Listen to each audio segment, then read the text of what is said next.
Welcome, everybody. It's time once again for the next chapter with Charlie Hedges, as he explores turning the page on his life and yours.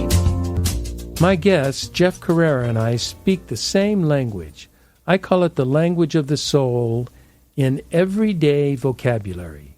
We talk about how the frustrations we face in ordinary life are also spiritual frustrations with spiritual solutions. If you have ever longed for a deeper life, then Jeff Carreira is a tender and insightful guide to help you find your way. I hope you enjoy this show with author, teacher Jeff Carreira as enlightening as I did. Enjoy. Jeff Carreira, welcome to the next chapter with Charlie. Hey, Charlie. Thank you so much for having me. It's a pleasure to be here with you. I got to tell you, I'm so excited about our conversation today because, you know, as I've thought about it and you know, we chatted earlier this week, it seems to me we wander about in the same playground.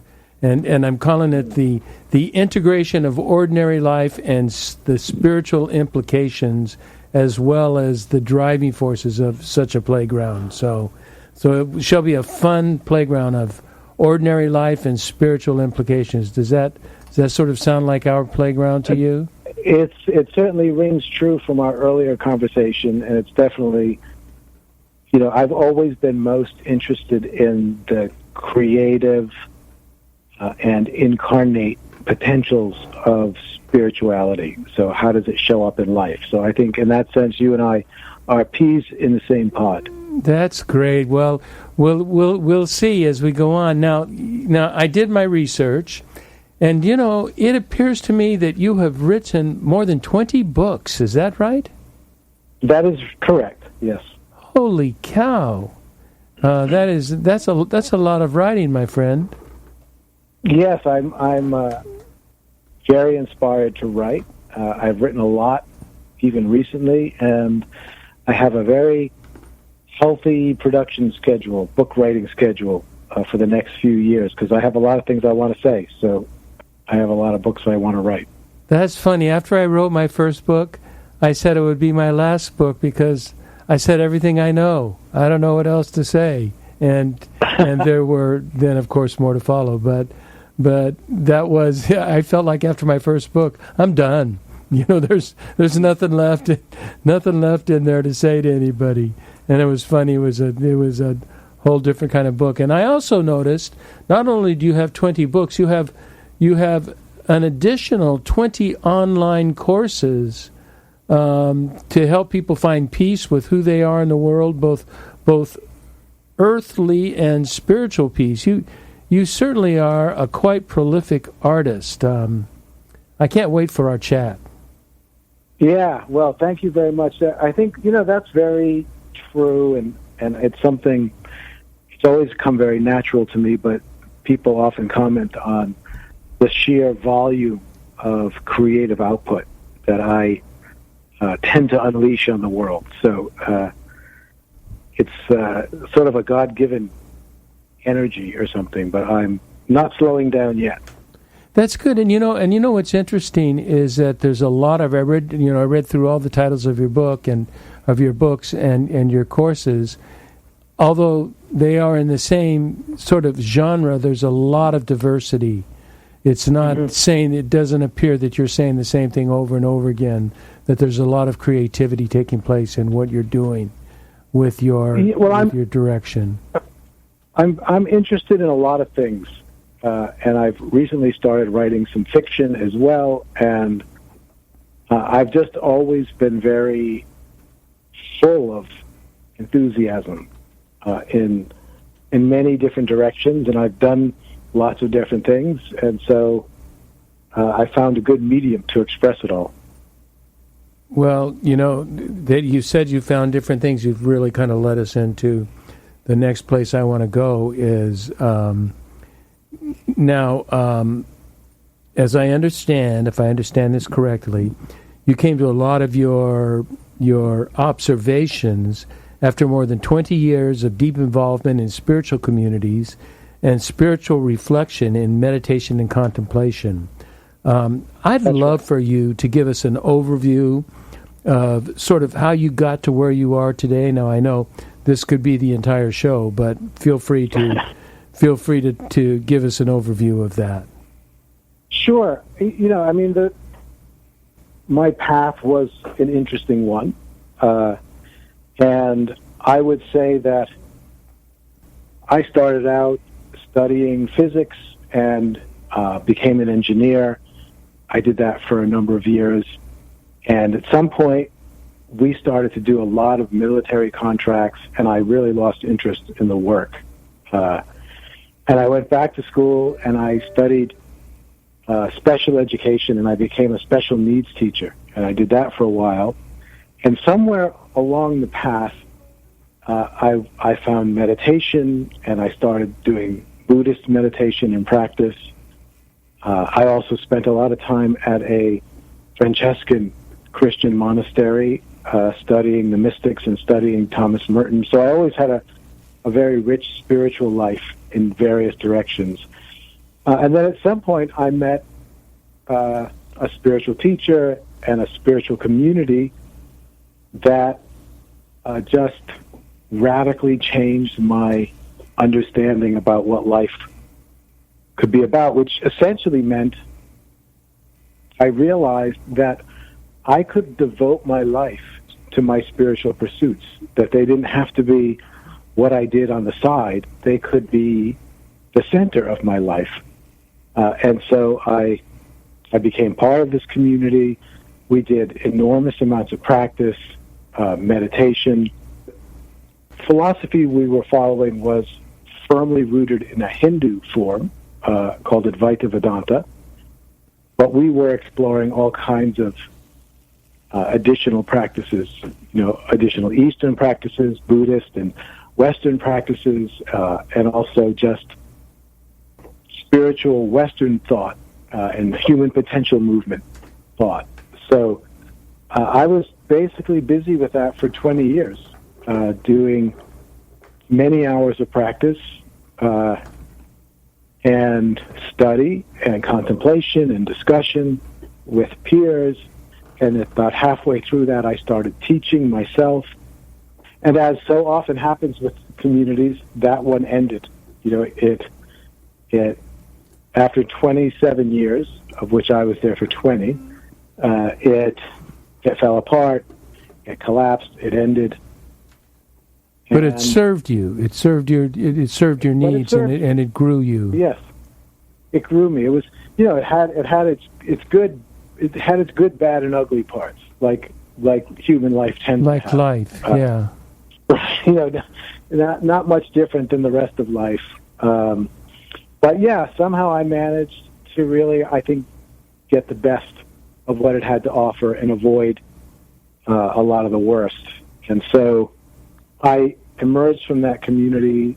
I knew a lot of people. I had been the director of education of our programs, and so it was very natural for me to continue to teach, and that's essentially what I did, and that's what I've done for the past 8 years or so.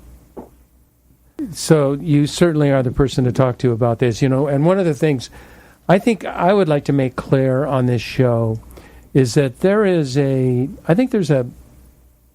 misunderstanding even among current mystic teachers and mystic students that there is something really special about the mystics. They've got this really unique relationship with the divine, and they have visions and sort of extraordinary experiences.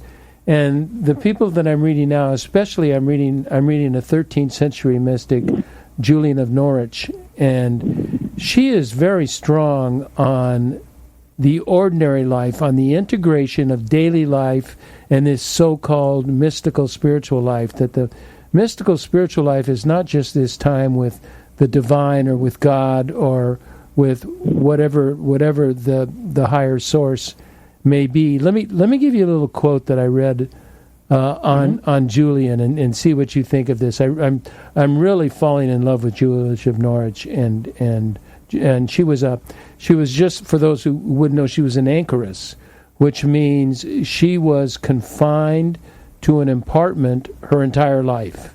She could never leave it. Never leave. And they brought her food into her, and she had a window on the street where people came by and got spiritual counseling from her. And so she had interactions with people, but she never left. And there was another window that led in to the sanctuary so she could participate in services. It was at a church. But she just, an anchorist or the anchorite, they live completely alone. And she wrote this. No, she didn't write this. Robert, and if I'm going to mess up his last name, but Gruworth, I believe, is the way you pronounce it. And he wrote this of Julian. Julian realizes that she does not need extraordinary mystical or visionary experience to realize the compassionate intimacy with the divine. Julian sees ordinary human life, if lived in surrender, as a way of divine intimacy, and closes with this: if there is a bridge to divine reality, it is already here in our ordinary life. How does that quote strike you? Well, that it strikes me as beautiful. It strikes me as very true. I feel very aligned with that sentiment.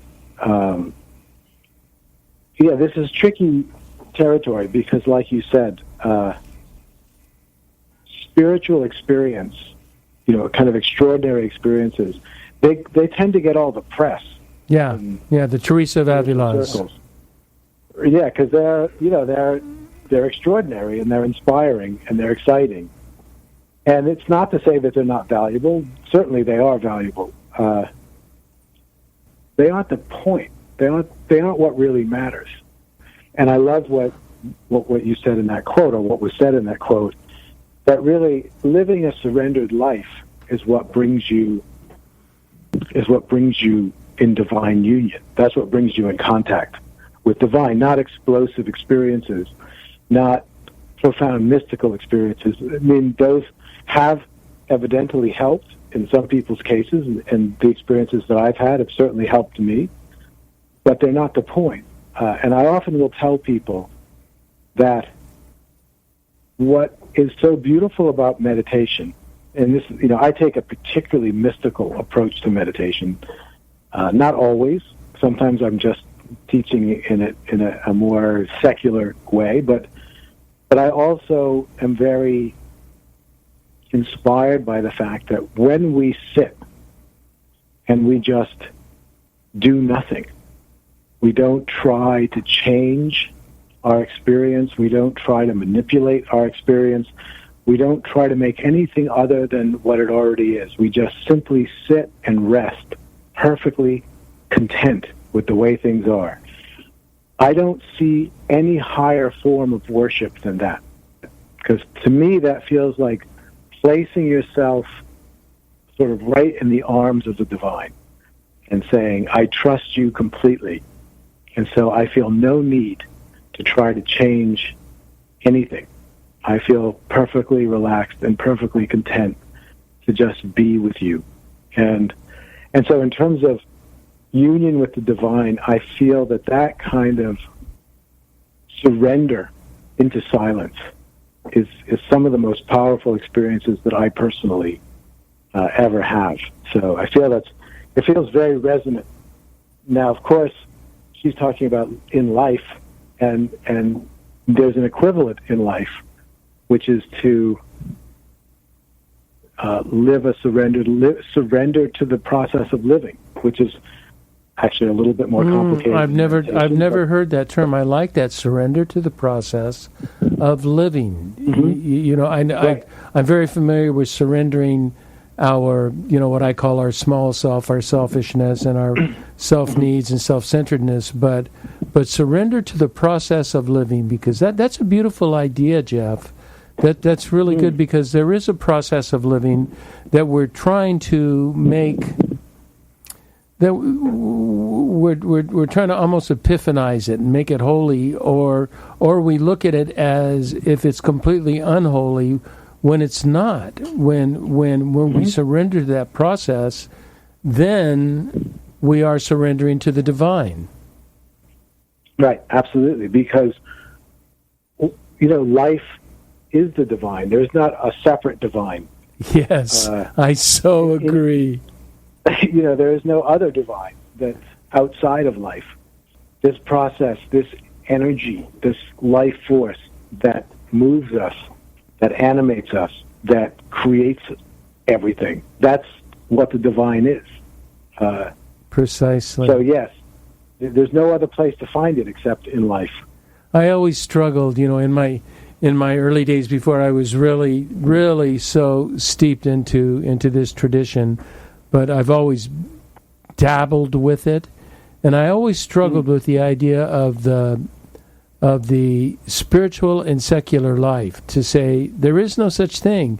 There is no life that is not the spiritual life, because if we believe in the divine, if we believe in God, or ever how we want to determine that, then this entity is involved in every single aspect of life, not just this worshiping in a holy center, in a meditative surrounding, or in a church, or in an ashram, or in a mosque.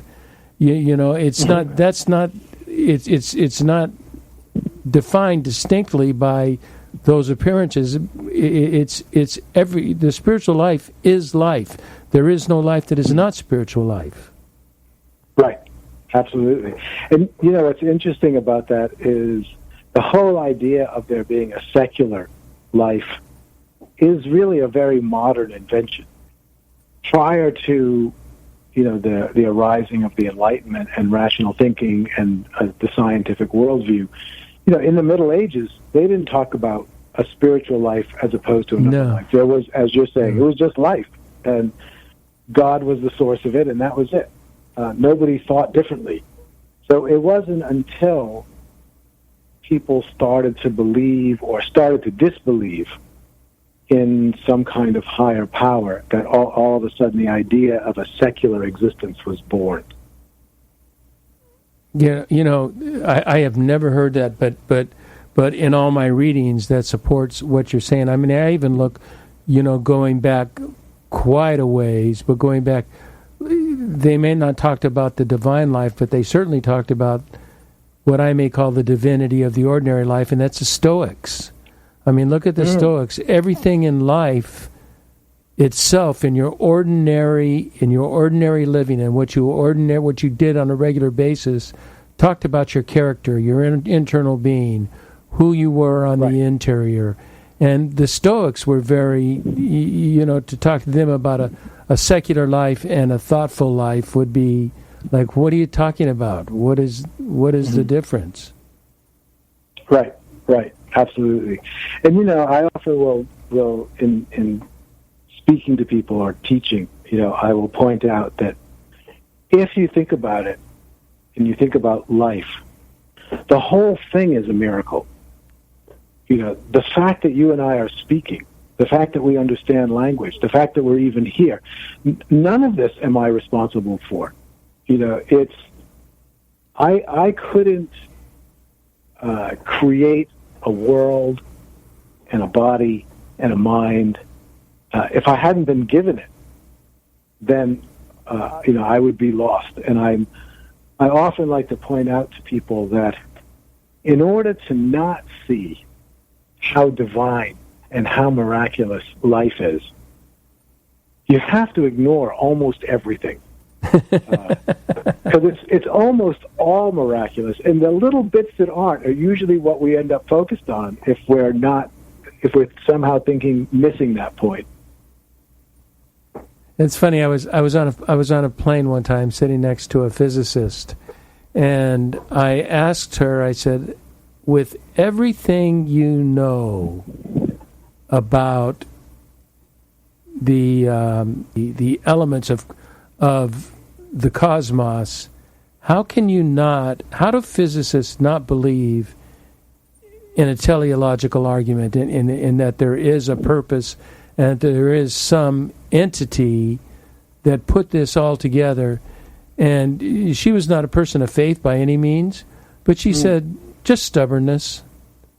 It's just we're too stubborn to admit that it's not all about us. And I thought that was such a fun response, and she was quite a bright person. You know what I want to do now is I really, part of the intention of this podcast is I want to bring this so-called, this almost airy-fairy mysticism contemplation, which, I spend so much time doing.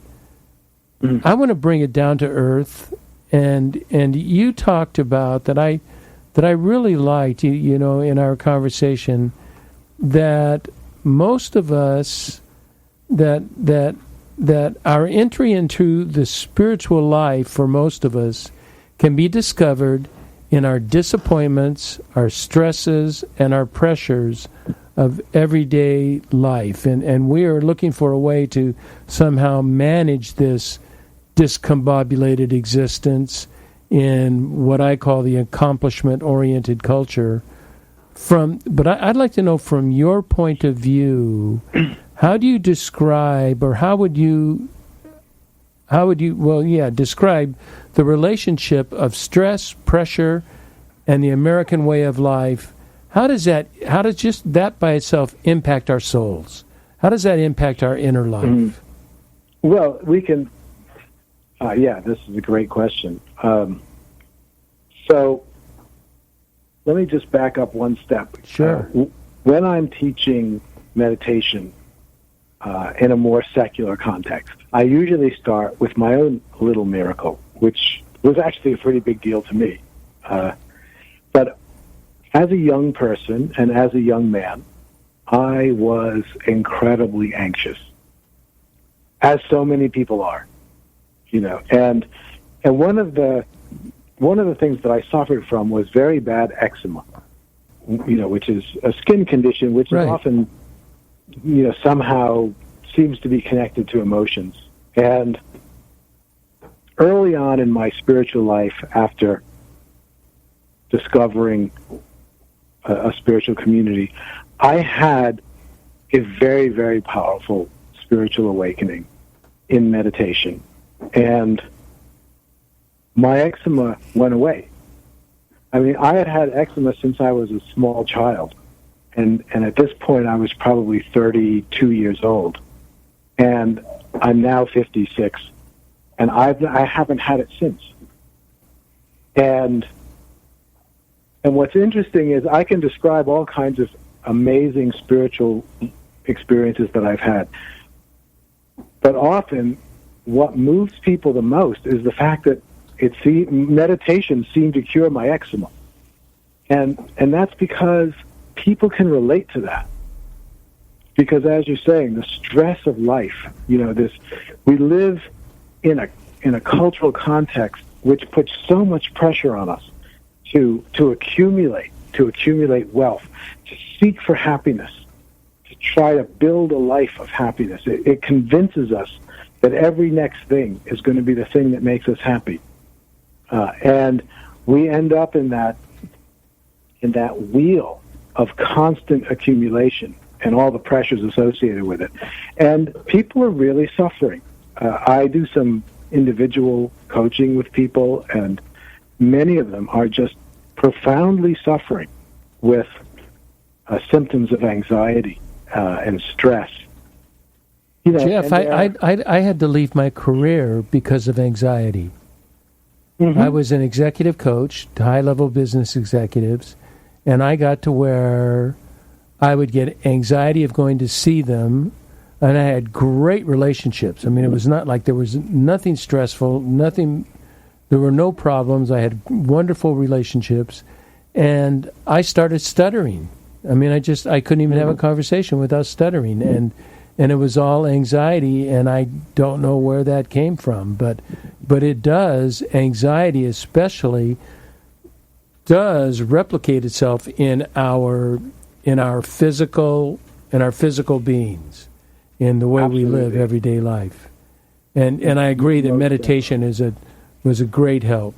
Mm-hmm. No, it's amazing. And the thing that when I'm successful in really changing the way someone's thinking, it's a fairly simple realization that I call the miracle of meditation. It's a simple realization, but that doesn't mean it's not subtle and challenging also. But we are convinced, and we're culturally conditioned to believe that we cannot be content and happy and relaxed unless our minds are content and happy and relaxed. And so because of that, we're constantly trying to manage our inner atmosphere, our inner mental atmosphere. We're constantly trying to give ourselves happy experiences, give ourselves pleasant experiences, avoid negative experiences, avoid pain. And what I really endeavor to do with people is to show them that actually you can't avoid negative experiences. You can't avoid pain. Of course, we all want to feel better. We all want to have more pleasant experiences, but you're never going to completely avoid the negative challenges of life. But the fact that those exist doesn't mean that you have to be discontent. You can still be just as relaxed and open and content, even in the midst of challenging experiences. If you learn that you're not your mind, that your mind might be experiencing all kinds of things, but you don't have to go with it. I have never read nor heard that, just in that that you are not your mind, because I am cursed with being a thinker.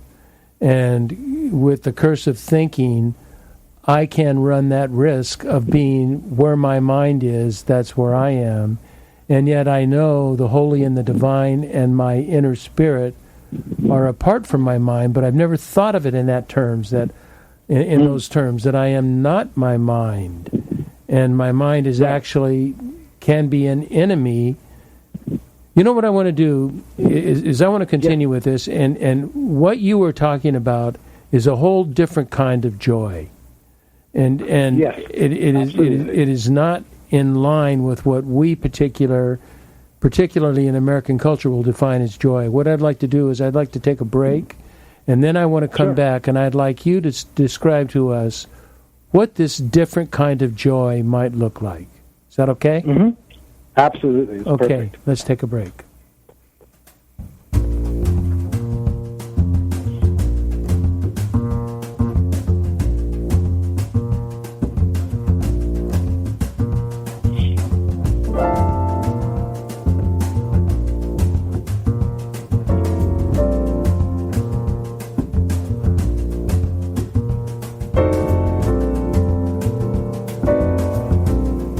Hi, all. This is Charlie Hedges, and you are listening to The Next Chapter with Charlie. Today, my special guest is Jeff Carreira, and Jeff is an unusual mystic. We hear so much about mysticism, and it just sounds so airy-fairy and so otherworldly and so wonderfully at peace with the divine, and nothing in life matters except that you are, floating on a cloud with God, and that is, there are certainly bits of truth to that. Certainly there are bits of truth to that, but there's a whole different aspect, and Jeff brings a very balanced approach. He brings that approach, but he brings a balanced approach.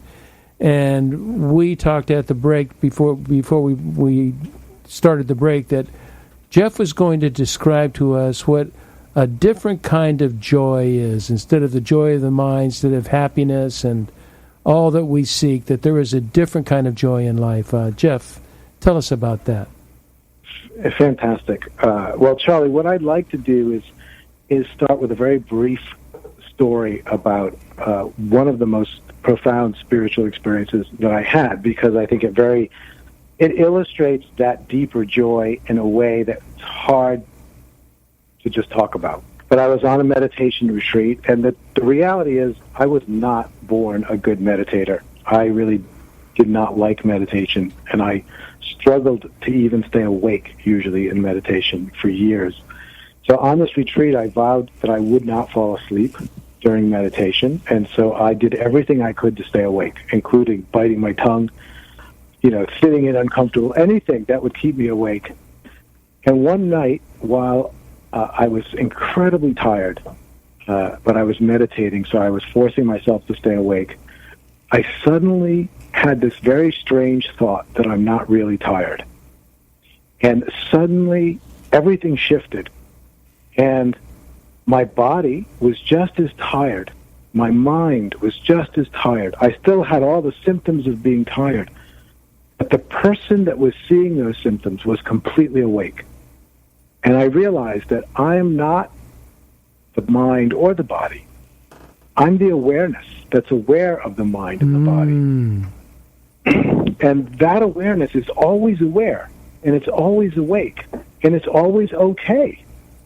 And what happened was I went to sleep that night, and I felt my body fall asleep. I felt my mind fall asleep, but I was still there. My mind and body were completely asleep, and I was there. And then suddenly, a dream occurred, and I was in a gas station in this dream. And I realized, oh my God, now I'm dreaming, but I'm still awake. And then the dream went away, and I was gone, but I was still awake. And then eventually I woke up, and for 3 days I couldn't lose consciousness. So I was conscious and awake all day, and I was conscious and awake while my body and mind slept at night. And what I discovered in the Hindu tradition, they speak about that as Turiya. It's the fourth state, so it's beyond waking and sleeping states. And in that recognition, I just found myself fascinated by life, fascinated by the experience of being in a body, walking around, having breakfast. I had no idea anymore what the difference between meditating and not meditating was, because I was just conscious awareness all the time. Whether I was walking around, having breakfast, or sitting in meditation, it all seemed somewhat irrelevant, but all kind of fascinating. And suddenly, I just thought, to be a conscious being is so miraculous. There's a sense, this deep sense of how lucky I am to be alive and to be conscious. And that depth of joy, you would say, joy of life, joy of being alive, gratitude for being alive, is there, And of course, on the surface, there's moments things that make you happy, things that make you unhappy, things that make you angry, things that make you sad, things that make you excited. Life continually stimulates on the surface fluctuations of our experience, some more pleasant, some less pleasant. But below that surface, there is this underlying joy of being that is part of all of our experience. It's just we don't normally see it because we're normally so focused on the fluctuations of the surface, and we're trying to always get that surface to stop fluctuating. And because we're so focused on the surface of our being, we're disconnected from the depths that exist there, the depths of beingness, the depths of awareness, awakeness. In the Hindu tradition, they speak about it as Satchidananda, truth, consciousness, bliss. It's the underlying joy of being, and it's completely independent of what might be happening on the surface. And so the more, ideally our spiritual practices, our spiritual studies bring us more and more in contact with the joy of being alive, with the essential majesty of being alive. And yes, the ups and downs of our fluctuating experience continue, but they don't bother us so much in the same way. They don't become what it's all about, because now they're no longer defining you. Exactly. That's beautifully put. They're no longer the most important thing, because now you've discovered something more. I have found that would be the way I would describe divine union, is that that in that awareness, in the union with the divine, there is an awareness of all that is going on, and I like that there's some sort of healthy attachment to the things that are going on in our life, but there's a detachment, and it's really critically written in the studies that I have done is annihilation of self and detachment, and that we must detach ourselves from not from the situation, but the way I've put it, this is a Charlie interpretation, is that we don't necessarily detach ourselves from the situation, but we detach ourselves from that situation emotionally and physically driving us to what we decide what we're going to do in action. That it is no longer the driver. It is existent. It is real. We suffer with it. We deal with it, but it is not the driver of the action. There is something much purer, which, in my tradition we call love and service, and those supersede all of these other things. And I love your idea again of awareness of this. Go ahead. It's interesting. The Christian tradition, the Christian mystical tradition, and what I'm aware of the Hindu mystical tradition, have different language, but in the end, what they're describing, from my experience at least, seems so similar. And I love your use of divine union, because that awareness, that joy of being, that the awareness that's behind everything, that's always there, that's alive in me and alive in you and alive in every single individual. I believe that's what in a Christian tradition would often be talked about as the divine or God. Go ahead. Well, when we contact that, when we rest in that, when we recognize that is who we are, that's when I think we're experiencing divine union. It's almost as if you're reading my, I told you my notes are chords that direct our conversation, and it's also as if you've gone on to the next chord, because that's exactly what I want to talk about. Let me read. I wrote a couple of sentences here, and then I want your impression of them. I am deeply involved in Christian mysticism, but that is almost a misnomer, because mysticism is found in several traditions, each with their own distinction. And so it's involved in religious and non-religious, but they each have their distinctions, yet they are so similar. While Christian mysticism may focus, the focus in Christian mysticism is always on the Christ, but I have found almost shocking similarities in other traditions. In fact, today, as of the last couple of weeks, after deep study of half dozen Catholic mystics, Roman Catholic mystics, I am now using Lao Tzu and the Tao Te Ching. Those are my inspirational readings. Those are what I'm writing on the mystical life every morning, and I write about 15,000 words of journal a month, and I'm journaling the idea that I'm finding such Christian concepts, that we would call Christian concepts in Lao Tzu, but he didn't write them as Christian concepts. He wrote them just as truth, as wisdom, right, as the created truth and the created wisdom that is with all humanity. And with that, I'm going to ask you a really difficult question, and then we're going to get into your book before we close. Okay. But I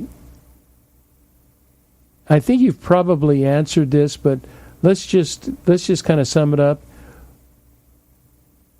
What would be, because I'm still really interested in my everyday listener that's listening to this podcast that is not studying and deep into mysticism, and sometimes prayer and contemplation can seem like this otherworldly, strange place. Tell me about your concept of mysticism, especially as it relates to the everyday person. I know we've dealt with that all over, but if you would kind of sum that up for me. Absolutely. And one of the languages I like to use, because everything's about what language do you use, but one of the languages I like to use is around the idea of a paradigm and a different paradigm. And so mysticism, in a way, is a different paradigm. It's a different way of looking at reality. And the thing is, we are all inside of a paradigm. And in the secular Western world, the world that most Americans are living in, there's a story about reality.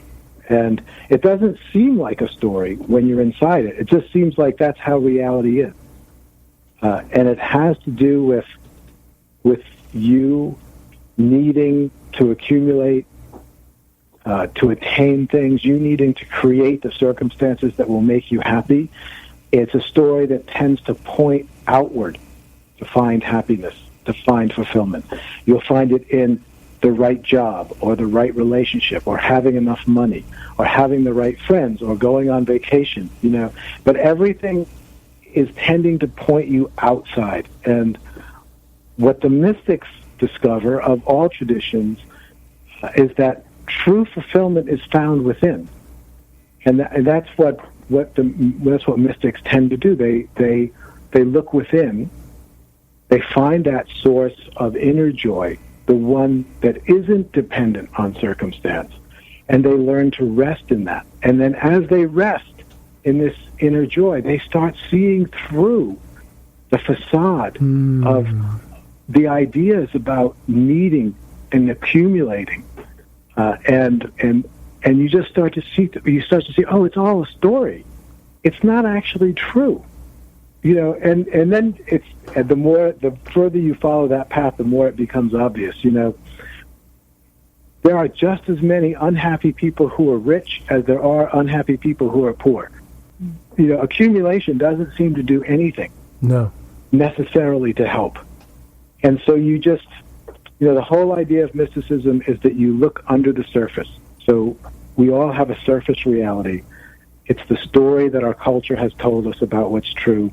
Of course, most people that you meet are going to believe that story. We all believed it at one point or another, and still do. We're inculcated to a greater extent. What's that? I said we're just so inculcated with it. Yes, on a regular basis. Look, there it is.